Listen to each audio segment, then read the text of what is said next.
हाय, श्री स्वामी समर्थ. तर गेल्या व्हिडिओमध्ये मी तुम्हाला सांगितलं होतं ॲक्सिडेंटबद्दल आणि त्या दिवशी किती दिवस ठेवलं, काय नाही दवाखान्यातून मी घरी आले, काय झालं काय नाही सगळं सांगितलं होतं. आता या व्हिडिओमध्ये मी तुम्हाला सांगणार आहे की ज्या दिवशी मला दवाखान्यामध्ये नेलं होतं त्या दिवशी जिथं माझा CT स्कॅन केला त्या ठिकाणी मी तर बेशुद्धच होते. मम्मीचं पण लक्ष गेलं नाही, काय नाही, माझ्या आईचं लक्ष गेलं नाही. आम्ही जेव्हा फेर तपासणीला गेलो, डबल आम्हाला बोलवलं होतं 10 दिवसांनी येऊन जा म्हणून. तर तेव्हा तिथं मी बघितलं होतं, माझं पण लक्ष नाही गेलं, मम्मीचंच लक्ष गेलं त्या दिवशी. जिथं माझा CT स्कॅन केला होता, म्हणजे जिथं दिसते ते रिपोर्ट CT स्कॅनची, तिथं श्री स्वामी समर्थ महाराजाची अशी छोटी प्रतिमा होती, फोटो होती छोटीशी अशी यंत्राची. तिथं माझं लक्ष गेलं तर तिथंसुद्धा स्वामी होते माझ्यासोबत. जेव्हा माझा ॲक्सिडेंट झाला तेव्हा पण माझे स्वामी माझ्यासोबतच होते आणि जिथं माझा CT स्कॅनचा रिपोर्ट दाखवत होते तिथं पण स्वामी सोबत होते. माझ्यासोबत स्वामी समर्थ महाराज क्षणोक्षणी होते, म्हणून हे सगळं चालू आहे. आत्ता सध्या मी दिसायले ते पण श्री स्वामी समर्थ महाराजामुळं. माझ्या आईवडिलांचं काय पुण्य आणि माझ्या आईचं पण. तर सांगण्याचं तात्पर्य एवढंच आहे की तुम्ही देवदेव करा. देवदेव केलं ना, तुमच्या सगळे म्हणजे येणारे तुमच्या रस्त्यामध्ये अडीअडचणी दूर होतात.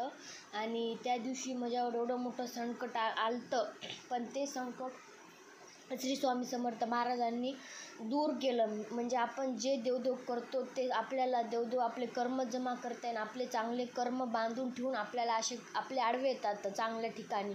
म्हणजे आपलं जर का वाईट होऊ लागलं कुठं काही, तर आपल्याला देव त्या ठिकाणी संकट आपलं अंगावर घेते. देवच आपलं संकट देवाच्या अंगावर घेते.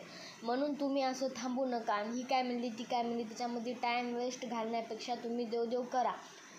देवदेव केलाच पाहिजे, कारण परमार्थाशिवाय काहीही साध्य होणार नाही.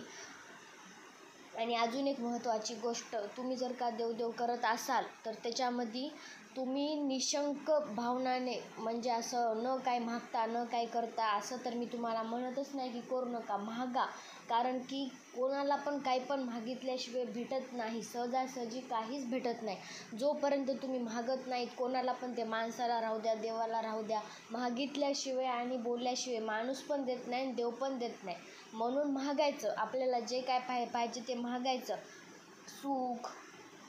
सुख म्हणा, काय म्हणा, म्हणजे असं मूलबाळ म्हणा किंवा काय नोकरी वगैरे असं काय म्हणा. आणि तुमचे प्रयत्न पण चालू ठेवायचे. असं नाही की तुम्ही देवाला मागायला तर तुमचे प्रयत्नच नाही, मग त्याला काय अर्थ आहे. देव काय असं बसल्या ठिकाणी तुम्हाला काय बिंडलं आणून देणार नाही, काय नाही पैशाचे. तुमचे प्रयत्न ठेवायचे आणि देवाला म्हणायचं माझ्या प्रयत्नाला यश येऊ दे आणि माझ्या मेहनतीला यश येऊ दे आणि माझ्या देवदेवला ते काय फळ मिळू दे, असं म्हणायचं. जे की मी म्हणते आणि मला म्हणजे खूप असं फरक पडला आहे. मी जेव्हापासून जे परमार्थ करायचे त्याच्या मार्गाला लागले तेव्हापासून माझे बरेच दुःख अडचणी काय ते माझं सुरळीत चालू आहे माझं सध्या.